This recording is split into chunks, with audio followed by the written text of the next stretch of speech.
tawallaw yastaghfir lakum Rasulullahi lawaw ru'usahum wa ra'aitahum yasudduna wa hum mustakbirun.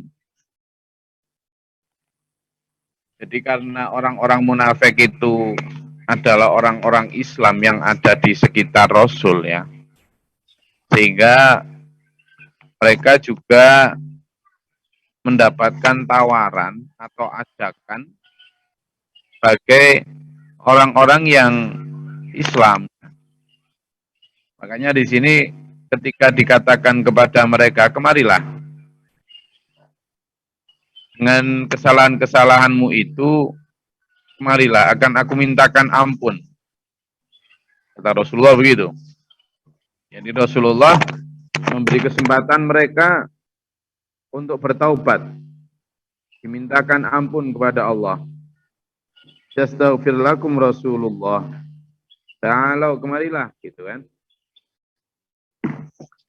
Lalu lawaw, tapi mereka kemudian lawaw ru'usahum, mereka membuang muka.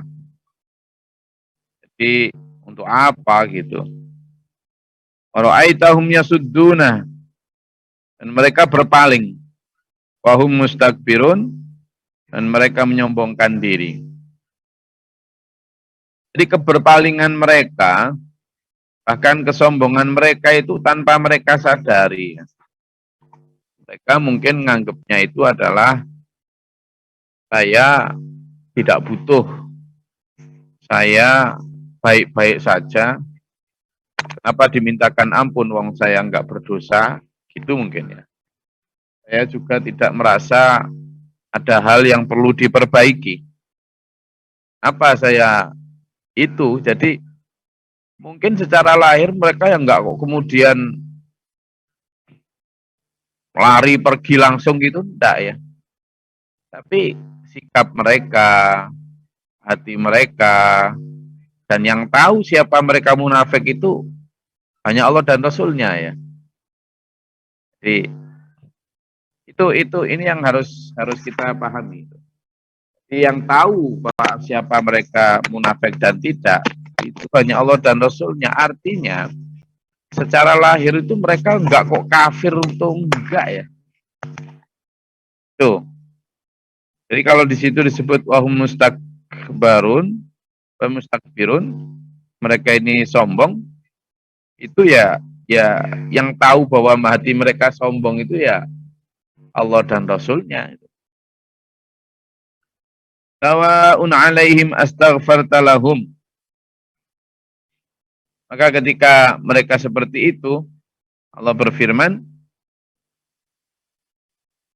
kamu mintakan ampun atau tidak, sama saja kata Allah. Sawa'un alaihim. Bagi mereka sama saja. Astaghfarta lahum am lam tastaghfir lahum. Apakah kamu mintakan ampun atau tidak? Mintakan ampun, yaghfirallahu lahum. Allah tidak akan mengampuni mereka. Kalau di dalam ayat kemarin disebutkan fatubi'a, udah ditutup hati mereka. Kalau di sini innallaha la yahdi, Allah tidak akan memberi tunjuk al-qaumal fasiqin, orang-orang yang fasik itu. Yaitu tadi, karena sudah mempermainkan Allah ya. Kafir, iman, iman, kafir, iman, gitu dibolak-balik, bolak-balik, sehingga mereka sudah kehilangan kesempatan untuk baik lagi. Ini yang berbahaya ya. Karena kalau sudah Allah menutup mata hati itu, apapun kerasa ndak berguna itu. Kayak misalnya ya, yang saya maksud itu, ketika mereka berpaling, membuang muka atau sombong, karena mereka merasa baik-baik saja. Kok aku dimintakan ampun, memang dosaku apa gitu. Kadang orang misalnya, semoga Allah mengampuni dosa sampean gitu. Kadang orang tersinggung kok. Kamu kok anggap aku dosa apa? Aku salah apa aku? Gitu. Jadi orang rusak, orang sesat, itu tidak merasa kalau dia sesat atau rusak. La yash'urun. Makanya dalam surat Al-Baqarah itu coba disebut, dilihat tuh. Ketika orang kafir, ini orang kafir kalau dalam ayat yang akan saya sebutkan ini orang kafir ya. Jika mereka dikatakan, ya, berimanlah kepada apa yang telah diturunkan Allah kepadamu, sebagaimana orang-orang yang telah beriman gitu. Mereka tidak mau. Loh, kenapa aku harus beriman seperti orang-orang yang bodoh-bodoh itu? Atau ketika dikatakan janganlah membuat kerusakan di muka bumi, mereka tidak mau. Kayak ini orang-orang yang baik kok. Jadi dia nggak merasa rusak gitu. Coba Pak, dilihat di ayat 11, 12, 13. Orang kafir. Kalau orang kafir saja nggak merasa rusak, apalagi orang munafik. Gitu. Ayat surat Al-Baqarah ya. Yang ayat 11, 12, 13. Satu ayat, satu orang biar gantian. Yang tadi sudah baca, nggak usah. Sekarang gantian siapa yang tadi belum baca. Ayat 11, satu orang. Ayat 12, satu orang. Ayat 13, satu orang. Ke Al-Baqarah. Supaya kita tahu, kalau orang jelas-jelas sudah kafir saja, itu loh tidak merasa bahwa mereka rusak. Apalagi orang munafik yang secara lahir Islam gitu. Enggak? Izin Gus. Baca belum? Minasyaitonirrajim. Bismillahirrahmanirrahim. Dan apabila dikatakan kepada mereka, janganlah berbuat kerusakan di bumi, mereka menjawab, sesungguhnya kami justru orang-orang yang melakukan perbaikan. Shadaqallahul azim.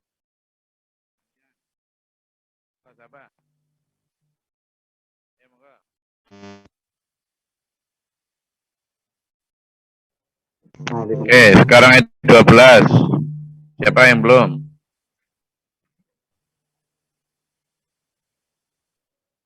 A'udzubillahi minasyaitonirrajim. Bismillahirrahmanirrahim.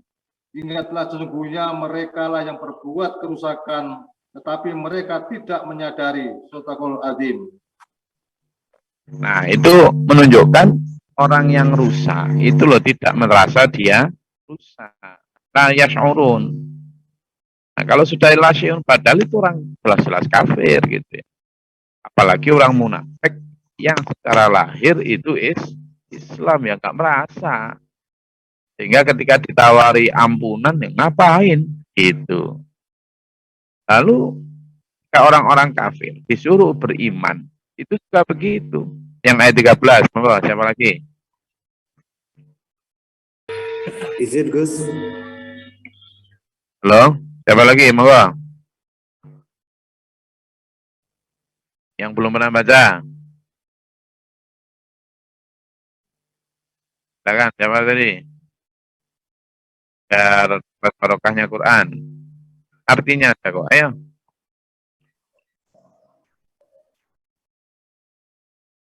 Monggo silakan. Dan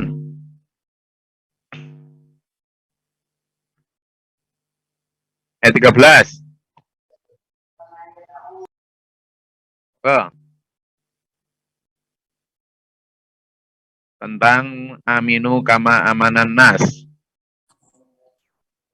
Oh, Bu Akid. Siapa nih? Bu Akid. Nggih, Bunda Gustin. Silakan. Bismillahirrahmanirrahim. Dan apabila dikatakan kepada mereka, berimanlah kamu sebagaimana orang lain telah beriman.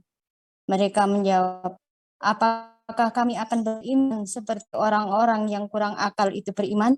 Ingatlah, sesungguhnya mereka itulah orang-orang yang kurang akal, tetapi mereka tidak tahu. Shadaqallahul azim. Nah, disitulah. Ya, jadi di situ itu tampak bahwa orang-orang yang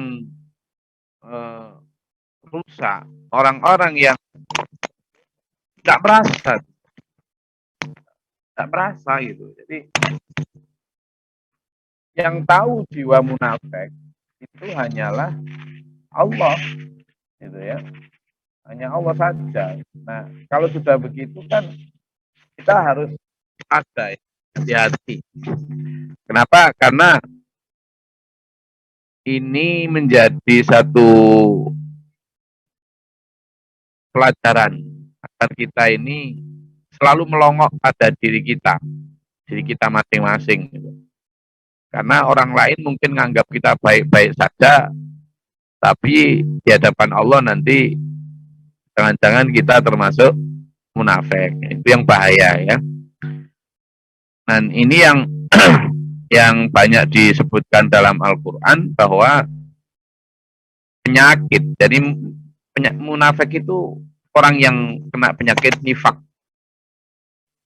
Munafik itu orang yang kena penyakit nifak. Dan orang-orang munafik itu tadi yang disebutkan kayak dalam surat Al-Munafikun yang kemarin ayat 1 itu banyak dusta. Itu yang kemarin, lalu jika sholat berdiri dengan malas, yang ayat 142 itu. Dan juga orang-orang yang kikir. Jangan kikir ya. Coba lihat di dalam surat Taubah ayat 67. Surat At-Taubah ayat 67. Itu tentang ciri munafik lagi itu. Ya. Yang belum pernah baca, monggo. Ini biar lebih tajam kita dalam menganalisisnya. At-Taubah ayat 67.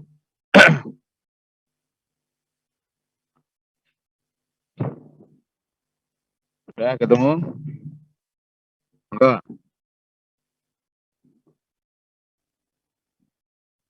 Coba biar kita tahu ya jiwa-jiwa munafik itu seperti apa.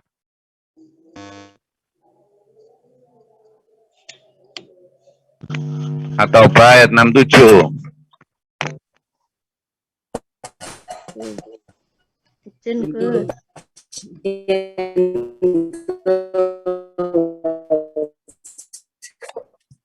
Oh, silakan.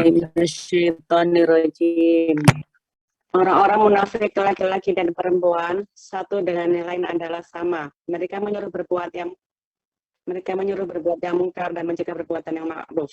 Dan mereka menggenggam tangannya dengan kikir. Mereka telah melupakan segala kepada Allah, maka Allah melupakan mereka pula. Sesungguhnya orang-orang munafik itulah orang-orang yang fasik. Shadaqallahul adzim. Ya, itu menjadi apa? Ciri bahwa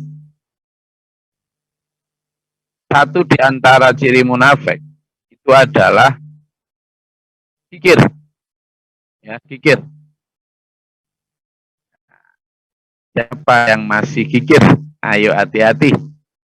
Kikir itu bisa tingkatan-tingkatan ya.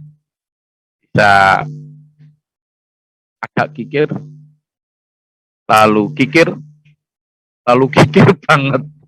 Kan gitu. Ya. Meskipun misalnya agak kikir atau sedikit kok, Gus. Tapi itu sudah mengarah kepada kikir toh. Jadi ya yang namanya agak kikir berarti ya tetap kikir. Nah, ini saya cuma sedikit kok Gus kikirnya itu. Loh, kalau sudah mendekati itu ya nanti lama-lama ya terus kebos gitu loh. Itu orang sama kok, cincing-cincing gaurong kebos. Jadi ayo diperhatikan justru baru ketika kecil, diwaspadai itu ketika masih sedikit sifat-sifat itu. Belum lagi tentang riya dan lain sebagainya. Bahaya itu kalau tentang riya itu. Riya itu kan yang tahu hanya diri kita itu. Nah, sementara orang lain tidak tahu. Gitu. Sehingga orang lain ya tidak tahu kalau kita munafik. Nah, kalau kita sendiri tidak mau mengakui, repot sudah.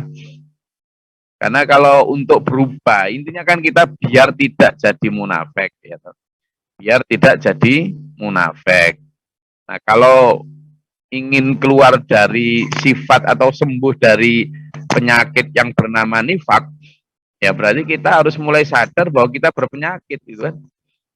Kalau kita ke dokter, ingin sembuh karena merasa sakit, ditanya sama dokter, sakit apa?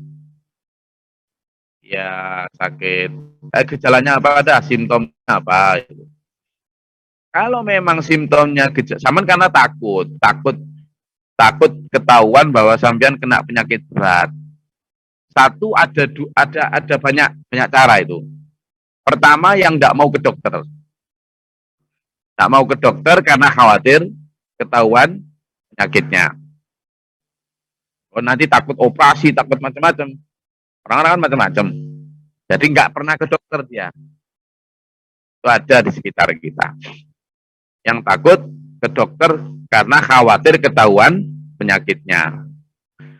Ada juga yang ke dokter, tapi ketika ditanya dokter, dia sudah baca-baca itu. Kalau jalannya begini itu biasanya penyakit ini gitu. Nah, dia tahu kalau penyakit itu beratnya, dia tidak mau mengetahui fakta itu. Maka dia ketika ditanya apa gejalanya, padahal gejalanya itu ya sesak napas, ya kepala pusing, gliyeng-gliyeng apa. Padahal kalau itu nanti bahaya, kamu jantung atau apa gitu. Maka dia bilang enggak kok. Telinga saya itu loh dikit gatel di sini. Ya, akhirnya dikasih obat gatel, padahal dia penyakit jantung. Sembuh nggak jantungnya? Enggak. Itu yang kedua. Ada yang model ketiga tuh. Dia sudah bilang apa adanya, terus divonis, kamu ini kanker. Itu kan? Kamu ini kanker. Lalu dikasih, kamu harus terapi ini, minum obat ini, makan ini, dan lain sebagainya. Itu. Nah, ternyata karena berat, karena nggak enak, ya obatnya dimakan sedikit, nggak dimakan sedikit. Terapinya juga gitu, ya dijalani sedikit, nggak dijalani sedikit. Kesembuhannya yang nggak total. Nah, ada orang yang keempat jenisnya adalah orang yang dia jujur apa adanya penyakitnya, kemudian datang ke dokter, tapi dokternya yang nggak pinter. Dokternya salah diagnosa. Wong penyakitnya itu penyakit kanker, dibilang, oh enggak, sampean ini hanya panu. Jadi dia ya obat ringan-ringan aja, ya paru-parunya ya masih, kankernya ya masih utuh, karena dokternya keliru. Itu jenis keempat. Nah, yang jenis kelima ini yang harusnya kita ambil. Kita jujur sama dokter, dokternya pinter, obatnya diminum semua. Nah, sekarang kembali ke sifat munafik. Nifak itu penyakit. Ada orang yang nggak mau, tipe pertama, nggak mau ke dokter, nggak mau ke ustadz atau kiai atau gus, yang benar-benar nunjukkan apa adanya. Nggak enak disinggung di sana. Nah, kayak ayat pertama kemarin, ayat kemarin itu loh. Seperti teriakan itu ditujukan kepada dirinya. Jadi kemudian mereka asobi'ahum fi adhanihim, dipakai untuk nutup telinganya. Dipakai nutup telinganya. Gak mau denger, wes gak mau aku ke situ, gak mau ke dokter itu. Yang kedua, dia ketika kepada ustadz ditanya, gimana, kamu sakit apa? Apa yang kamu rasakan? Kikir? Enggak, dikit kok. Pelit? Enggak, saya biasa aja. Padahal pelit teman. Kan gitu. Kamu banyak ingat Allah? Banyak, padahal dikit. Karena dia tahu kalau ingat Allah itu penyakit nifak.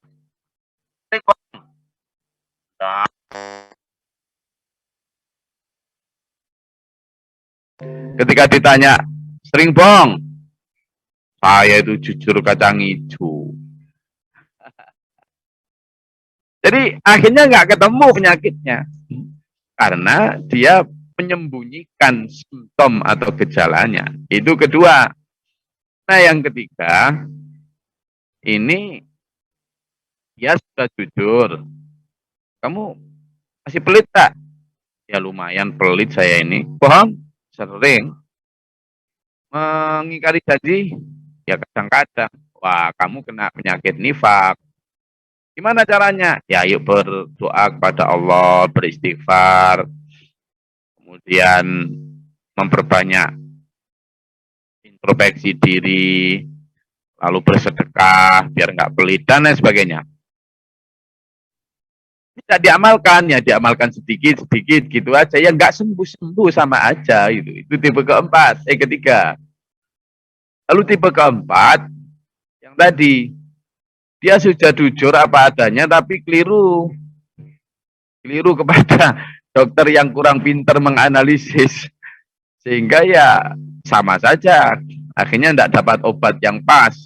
Oh, enggak apa-apa, sudah kamu baik-baik, enggak apa-apa. Asalkan kamu syahadat, ya enggak apa-apa, sudah. Surga.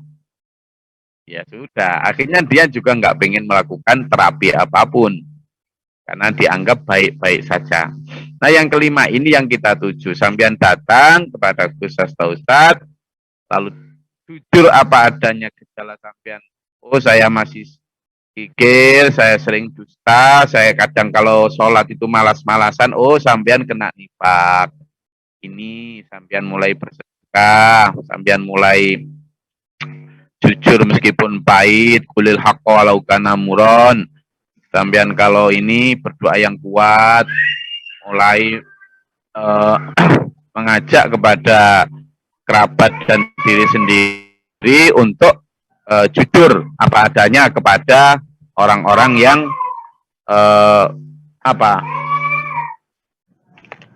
penyakit sama, supaya nanti ini. Nah pada saat seperti itu, diamalkan semua. Nah ini yang berpotensi untuk benar-benar sembuh. Jadi ayo kita mengambil yang tipe kelima tadi. Ya. Jangan yang ini sawaun tadi. Apa? Karena dia kemudian kalau berpaling tadi. Saum wa ra'aitahum yasuduna wa hum mustakbirun. Ya memang tidak ada fungsi. Dokter sepintar apapun, ya nggak diamalkan, wong dia sudah nggak mau. Nah ini jangan sampai ya, makanya di sini lam sawaun alaihim astaghfarta lahum am lam tastaghfir lahum, kamu mintakan ampun atau enggak ya sama aja, mereka sudah berpaling. Kamu kasih obat atau nggak kasih obat, padha wae gitu. Mereka udah nggak mau. Ayaghfirullahu lahum, mereka juga nggak akan sembuh. Akan diampuni, innallaha la yahdil qaumal fasiqin.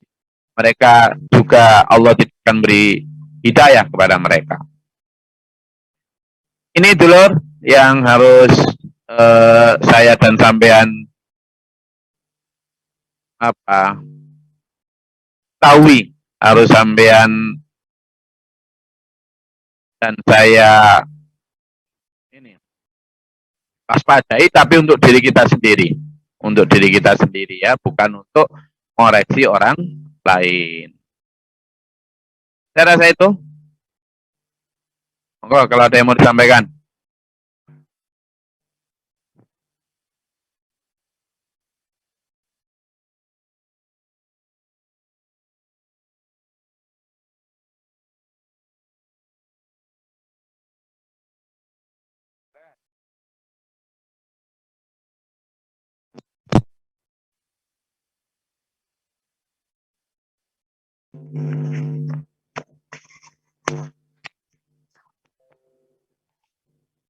Ada yang mau ditanyakan?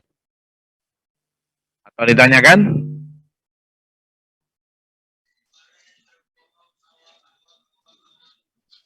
Silakan Mas Dion Mardiono. Izin Gus, Oh. Sudah banyak tanda-tanda orang munafik yang Gus sampaikan. Ini bagaimana Gus untuk menyikapinya kepada mereka terkait dengan Allah sampaikan yang di surat At-Taubah di ayat 84 dan 113. Coba dibaca.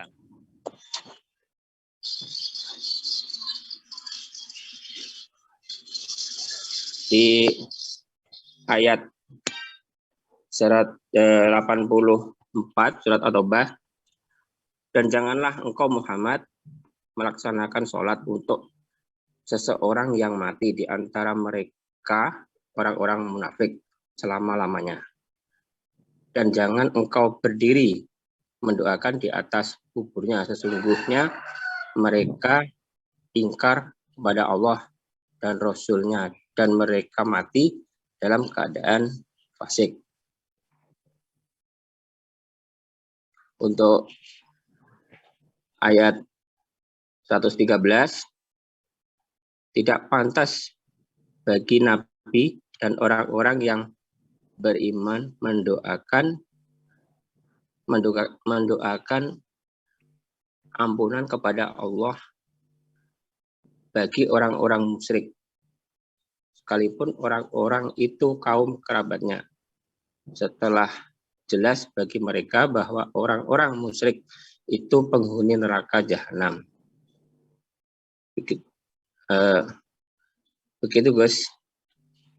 Ya, yang jelas untuk orang-orang munafik ya ada yang di surat At-Taubah tadi ya.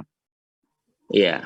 Itu memang orang-orang yang asbabun nuzulnya adalah ketika Rasulullah sangat membutuhkan pasukan perang untuk ya butuh bantuan, mereka malah justru tidak mau ikut.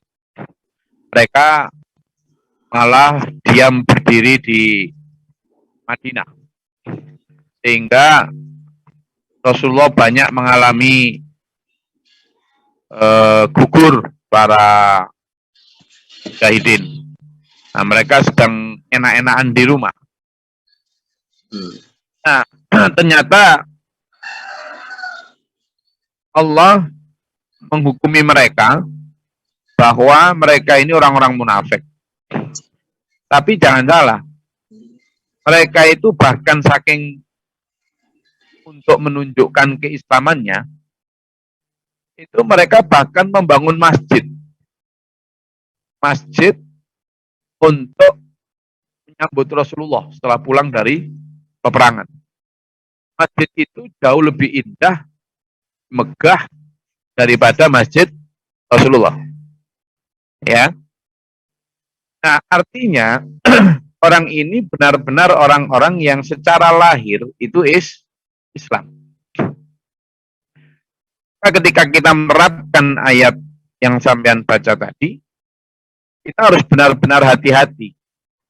Karena itu sama dengan kita menjudge orang lain munafik. Fasik. Ini bisa, waduh, ini bisa kacau itu. Orang kalau meninggal itu sudah sedih loh, terutama keluarganya. Lalu kita tidak mau nyolatkan karena kita nganggap dia munafik. Waduh, itu kan, waduh, itu bisa brotoyudo itu. Makanya memang benar ya. Jadi di masa itu, dan itu ayat memang benar, kamu jangan nyolatkan mereka. Artinya kita tidak boleh mendoakan mereka ini. Tapi dalam bermasyarakat seperti sekarang, sampean dan saya harus benar-benar hati-hati betul untuk menerapkan itu. Kenapa? Karena jika kita sendiri masih banyak terlibat munafik, ya toh, lalu ada orang yang menurut kita dia juga munafik, kita juga harus benar-benar tahu bahwa dia benar-benar munafik loh. Wong kita aja nggak tahu kalau kita munafik, logikanya kayak gitu. Bagaimana kita tahu bahwa dia munafik kalau kita sendiri nggak tahu kalau kita munafik? Nah, ini yang harus kita hati-hati. Ketika kita tahu bahwa dia munafik sehingga kita tidak menyolatkan mereka, apakah sampean dan saya, maksudnya saya juga kadang masih terlibat itu munafik untuk sedikit, kata Pak Budi. Itu ketika kita aja masih terlibat munafik, bagaimana kita menjudge atau menjustifikasi orang lain munafik itu.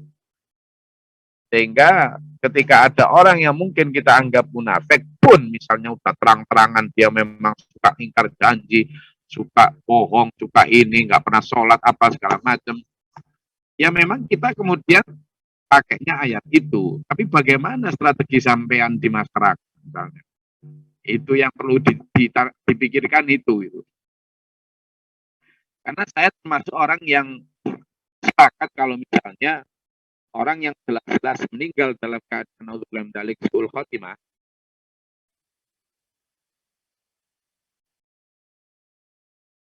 sudah jelas misalnya kayak entah bunuh diri, entah meninggal dalam keadaan karena mabuk, entah meninggal dalam keadaan berjudi, entah meninggal naudzubillah min dzalik dalam keadaan berzina, atau entah meninggal dalam keadaan apa merampok apa dan sebagainya, udah jelas-jelas begitu ya, memang saya mengambil pendapat yang bahwa saya tidak berhak, tidak berani mendoakan atau menyolatkan mereka. Tapi ketika pribadi munafik itu, yang kadang itu persoalan hati ya, itu harus hati-hati. Karena kalau tidak nanti di masyarakat juga akan menimbulkan polemik. Apalagi kalau kita sendiri juga masih sering terlibat munafik. Nah, ini yang harus hati-hati. Ayat itu benar, Mas Dion. Dan memang begitu. Masa Rasulullah itu bahkan orang-orang yang Rasulullah dilarang menyolatkan itu ya orang-orang yang masih kelihatannya Islam. Jadi ada satu ayat ya bahwa kamu tidak tahu mereka, Allah yang tahu mereka itu. Ini menunjukkan betapa sulitnya untuk meneliti siapa-siapa yang munafik. Hanya saya selalu berkali-kali, ini nanti sampai akhir dari surat Al-Munafikun, ayo kita sorotkan untuk diri kita masing-masing. Ya, saya rasa itu. Ada lagi? Saya rasa itu ya, kajian kita pada pagi hari ini. Semoga Allah menerima puasa kita, tadarus kita, sedekah kita, ibadah kita ya. Ayo kita tuluskan betul. Karena hanya Allah yang menerima dan tidak menerima ibadah kita. Sampai tidak terima, sia-sia dulur eman. Puasa itu ya berat. Berat. Meskipun kadang ya kayak kemarin di pondok itu ada anak yang ikut pondok Ramadan ya, karena pondok Ramadan ya. Yang ketahuan mokel apa ya bahasa mokel itu? Mokel ya, berbuka itu. Kadang mokel itu apa? Wong ada pencit, atau pencit ya? Itu loh, apa? Ya mangga yang masih kentil kecil itu loh, yang belum apa-apa ya. Satu, dimakan. Nah itu loh yang nggak mengenyangkan, yang nggak nikmat. Tapi namanya godaan ya kayak gitu ya. Dulu saya juga kayak gitu kayaknya kecil itu. Ya pernah lah anak kecil siapa yang nggak pernah mokel ya toh. Semua ini saya rasa nggak tahu sih kalau ada yang lebih baik dari saya. Kalau yang namanya anak kecil tuh kayaknya kecil itu pernah mokel semua.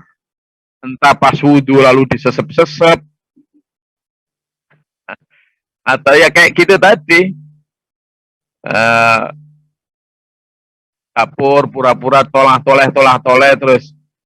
Kadang ya hanya sejemput nasi gitu aja, pokoknya memuaskan setan yang membersih tadi sudah. Nah artinya puasa kita itu penuh perjuangan.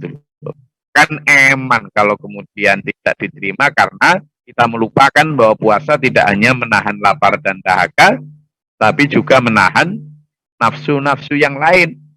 Nah, ini yang harus kita perhatikan. Ya, saya berdoa semoga dulur-dulur jika diberikan Allah ketabahan, kesabaran, keikhlasan dan diterima semua amal ibadahnya ya.